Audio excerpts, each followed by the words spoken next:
Hey guys, അങ്ങനെ Deadpool and wolverine എന്ന സിനിമയുടെ റിവ്യൂ ചെയ്യാൻ വേണ്ടിയിട്ടാണ് ഈ വീഡിയോ ചെയ്യുന്നത്. സത്യം പറഞ്ഞ സിനിമ വെള്ളിയാഴ്ച തന്നെ കണ്ടു, പക്ഷെ 2 ദിവസമായി ശരിക്കും വീഡിയോ ഷൂട്ട് ചെയ്യാൻ പറ്റിയില്ല. കാരണം ഇവിടെ കറണ്ടിൻ്റെ ഇഷ്യൂ ഭയങ്കര പ്രശ്നമായിട്ട് വന്നു. ഇവിടെ നമുക്ക് കണ്ണൂർ ജില്ലയിലൊക്കെ ഫുള്ള് കാറ്റടിച്ചിട്ട് പോസ്റ്റ് അടക്കം പൊരിഞ്ഞു വീണു. അങ്ങനെ 2-3 ദിവസമായിട്ട് കറണ്ട് ഇല്ലാത്ത അവസ്ഥയാണ്, അതുകൊണ്ട് വീഡിയോ ഷൂട്ട് ചെയ്യാൻ പറ്റില്ല. പക്ഷെ എന്തായാലും വീഡിയോ ചെയ്യണം എന്നുള്ളത് ഞാൻ തന്നെ തീരുമാനിച്ചായിരുന്നു. അപ്പോൾ എന്തായാലും ലേറ്റ് ആയാലും സാറില്ല ചെയ്യാമെന്ന് വിചാരിച്ചു. അപ്പോൾ അങ്ങനെ ഡെഡ്പൂൾ ആൻഡ് വോൾവറിൻ എന്ന് പറഞ്ഞ സിനിമ കണ്ടിട്ട് എനിക്ക് വരുന്ന കാര്യങ്ങൾ ജസ്റ്റ് ഒന്ന് ഷെയർ ചെയ്യാൻ വേണ്ടിയിട്ടുള്ള വീഡിയോ പറഞ്ഞു. ഇജ്ജാതി പടം. ഞാൻ സത്യം പറഞ്ഞ ഒരു മാർവൽ ഫാൻ തന്നെയാണ്. പക്ഷെ നമുക്കറിയാം ലാസ്റ്റ് ഒരു 5 to 6 years ആയിട്ട് മാർവലിന്റെ അവസ്ഥ എന്താണെന്നാണ്. അത് സത്യം പറഞ്ഞാൽ എൻഡ് ഗെയിമിന് ശേഷം എന്തൊക്കെയാണ് ഒരു കാട്ടിക്കൂട്ടി എന്നുള്ളത് നമുക്ക് കൃത്യമായിട്ട് അറിയാനായി. തിയേറ്ററിൽ പോയിട്ട് ഒരു പടം കണ്ടിട്ട് ഈശ്വരാ എന്ന് തോന്നിയിട്ടുള്ള അവസ്ഥ ഉണ്ടാക്കിയിട്ടുണ്ട് മാർവൽ. എൻഡ് ഗെയിം പോലുള്ള സിനിമകൾ കണ്ട് രോമാഞ്ചം കൊണ്ട് 2-3 തവണ തിയേറ്ററിൽ പോയി കണ്ട പടങ്ങളാണ്. അപ്പം അങ്ങനെയുള്ള സ്ഥലത്ത് ഏറ്റവും അവസാനമായിട്ട് എനിക്ക് തോന്നിയിട്ടുള്ളത് നോവേ ഹോം ആയിരുന്നു. ഇതുപോലൊരു ഫാൻസിൻ്റെ ഒക്കെ കൂടെ പോയിരുന്നിട്ട് അടിച്ചു പൊളിച്ചിട്ട് കണ്ടുവരുന്നൊരു പടം, ഇജ്ജാതി വൈബിൽ കണ്ട പടം. അതിനുശേഷം പിന്നെ നമ്മളുടെ ഗാർഡിയൻസ് ഓഫ് ഗാലക്സിന്റെ വോളിയം 3 കിടുവായിരുന്നു. പക്ഷെ അത് സത്യം പറഞ്ഞാൽ അതിന് മുന്നും അതിന് ശേഷവും എല്ലാ പടങ്ങളും ബോംബായിരുന്നത് കൊണ്ട് ആ ഒരു പടം സത്യം പറഞ്ഞാൽ അതിലൊന്ന് മുങ്ങിപ്പോയി. പക്ഷെ അത് തിയേറ്റർ എക്സ്പീരിയൻസിൽ കിടന്ന പോലത്തെ പടർന്ന പടമാണ്. അതിനുശേഷം അത് നോവേ ഹോമിന് ശേഷം ആ വൈബിൽ, അതായത് പക്ക 100% ഫാൻസിന് വേണ്ടിയിട്ട്, മക്കളെ ഫാൻസിന് വേണ്ടിയിട്ട് എടുത്ത പടമാണ്.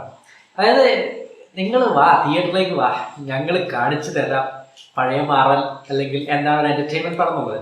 R-rated മൂവിയാണ്. അതായത് വയലൻസ് കൊണ്ട് തന്നെ R-rated മൂവി ആയിട്ടുള്ള സിനിമയായിട്ടാണ് ഡെഡ്പൂൾ വന്നിട്ടുള്ളത്. അപ്പോൾ 1-2 ഭാഗം അതുപോലെ തന്നെയായിരുന്നു. അപ്പോൾ ഇതിൻ്റെ വീക്കെൻഡ് കളക്ഷനൊക്കെ വന്നു. R-rated ഏറ്റവും ഹയസ്റ്റ് കളക്ഷൻ നേടിക്കൊണ്ടാണ് സിനിമ ഓപ്പൺ ചെയ്തിട്ടുള്ളത്. വീക്കെൻഡിൽ ഡൊമസ്റ്റിക്കലി 8th പൊസിഷനിലാണ് ഉള്ളത്. ഏറ്റവും ഗ്ലോബലി കളക്ഷൻ നേരിട്ടുള്ളത്, ഡൊമസ്റ്റിക്കലി കളക്ഷൻ നേരിട്ടുള്ളതിൽ 8th പൊസിഷനിലാണ് ഇപ്പോൾ ഈ പടം വന്ന് നിൽക്കുന്നത്. ഒന്നുമല്ലേ, സത്യം പറഞ്ഞ ഫാൻസിനുള്ള ട്രീറ്റ്. നിങ്ങളൊരു മാർവൽ ഫാൻ ആണെന്നുണ്ടെങ്കിൽ,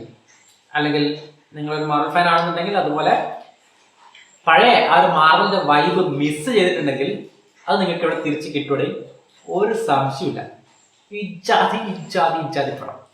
ഞാൻ പറയുന്നത് വലിയ സ്റ്റോറി ലൈൻ ഉണ്ട്, അല്ലെങ്കിൽ കുട്ടൂര വില്ലന്മാരുണ്ട്, അങ്ങനെയുള്ളതൊന്നും അല്ല. പക്ഷേ സംഭവങ്ങൾ ഉണ്ട്, സംഭവം ഇറുക്ക്.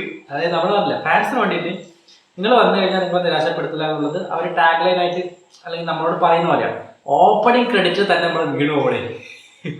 പുള്ളിയുടെ ആ ഓപ്പണിംഗ് സീൻ തന്നെ ഉണ്ട്. ഓപ്പണിംഗ് ക്രെഡിറ്റ്സ് കാണിക്കുന്ന സീനും അവിടുത്തെ മ്യൂസിക്, അത് പണ്ടത്തെ ആൽബത്തിലെ സോങ് ആണ്. അതൊക്കെ കിടിലം പോലെ പ്ലേസ് ചെയ്തിട്ട് നമുക്കിങ്ങനെ തോന്നിപ്പിക്കും. സത്യം, നമുക്ക് തിയേറ്ററിൽ നിന്ന് അങ്ങനെ ആ ഒരു വൈബിലേക്ക് എത്തിച്ചു. ഓപ്പണിംഗ് ക്രെഡിറ്റിൽ തന്നെ ഇജാതി മേക്കിംഗ്, ആ ഒരു പേരെഴുതിക്കാണെങ്കിൽ സംഭവങ്ങളൊക്കെ ഉണ്ട്, വേറൊരു രക്ഷയില്ല. പിന്നെ ഒരുപാട് പേര് പടം കണ്ടിട്ട് എങ്ങനെയുണ്ടെന്ന് വെച്ചപ്പോൾ അതിൽ കമന്റ്സിൽ വന്ന സംഭവങ്ങൾ, വോൾവറിൻ കിടിലം പോലത്തെ ഒരു ഇൻട്രോ കൊടുത്തില്ല, അല്ലെങ്കിൽ ഒരു മാസം ഇൻട്രോ കിട്ടിയില്ല എന്നൊക്കെ ഒരുപാട് പേര് കംപ്ലൈന്റ് ആയിട്ട് വന്നു. പക്ഷെ ഞാൻ പറയണേ, പുള്ളിക്ക് എന്തിനാണ് ഇൻട്രോ? കഴിഞ്ഞ 24 വർഷമായിട്ട് നമ്മൾ കണ്ടുകൊണ്ടിരിക്കണല്ലേ. പുള്ളിക്കാരൻ എന്തിനാണ് അങ്ങനെ ഇൻട്രോ ആവശ്യമില്ല. കാരണം ആ ക്യാരക്ടർ അത്രയും ഡെപ്തിൽ ഏതൊരു ഫാൻസിൻ്റെ ഉള്ളിലുള്ളതാണ്. അപ്പം അത് അങ്ങനെ ഒരു ബിൽഡപ്പ് കൊടുത്ത് ഇൻട്രോ കൊടുത്ത് അവതരിപ്പിക്കുന്ന ഒരു ക്യാരക്ടർ നല്ലല്ലോ. ഫസ്റ്റ് ടൈം നമ്മൾ കാണുന്നതാണെങ്കിൽ ഓക്കെ. ഇപ്പം നോവേ ഹോമിലായാലും ടോബിയുടെയും ആൻഡ്രോയിഡിൻ്റെയും ക്യാരക്ടേഴ്സ് ആയാലും അവർക്കൊരു ഇൻട്രോ എന്ന് പറയുന്നത് സാധാരണ ഇൻട്രോ തന്നെയാണ്. കാരണം ആ ക്യാരക്ടേഴ്സിന് അത്ര ഇൻട്രോ വേണ്ടു. നമുക്കറിയാലോ എന്തൊക്കെ കാണിച്ചിട്ടുള്ളത്, അല്ലെങ്കിൽ എങ്ങനെയാണെന്നുള്ളത് നമുക്കറിയാലോ. അപ്പം അതിൻ്റെ ഉള്ളിലേക്ക് വേറൊരു ഇൻട്രോ ബിൽഡപ്പ് ചെയ്ത് കൊടുക്കേണ്ട ആവശ്യമില്ല, അത്രേ ഉള്ളൂ. അതുപോലെ തന്നെയാണ് ഇവിടെയും സിമ്പിൾ ഇൻട്രോ ആണ്. പുള്ളിക്ക് നമ്മൾ പ്രതീക്ഷിക്കാത്ത രീതിയിലുള്ള ബിൽഡപ്പ് കൊടുത്തിട്ടുള്ള ഇൻട്രോ എന്നല്ല, കിടിലം പോലത്തെ സാധാരണ പ്ലോട്ടിലേക്ക് കൃത്യമായിട്ട് ബ്ലെൻഡ് ആയിട്ട് പോയിട്ടുള്ള ഇൻട്രോ സംഭവമാണ്. അതൊരു കംപ്ലൈന്റ് ആയിട്ട് പറയാൻ എനിക്ക് തോന്നുന്നില്ല. കാരണം അതാണ് ആ ഒരു ക്യാരക്ടർ അങ്ങനെ ഇൻട്രോ ആവശ്യമില്ല. നമുക്കറിയാം, പണ്ടത്തെ ഞാൻ മുന്നത്തെ വീഡിയോയിൽ ഇൻസ്റ്റാഗ്രാമിൽ വീഡിയോ ചെയ്തിട്ടുണ്ടായിരുന്നു, അതായത് ഏതൊക്കെ സിനിമകളെ കാണുന്നുള്ളത്.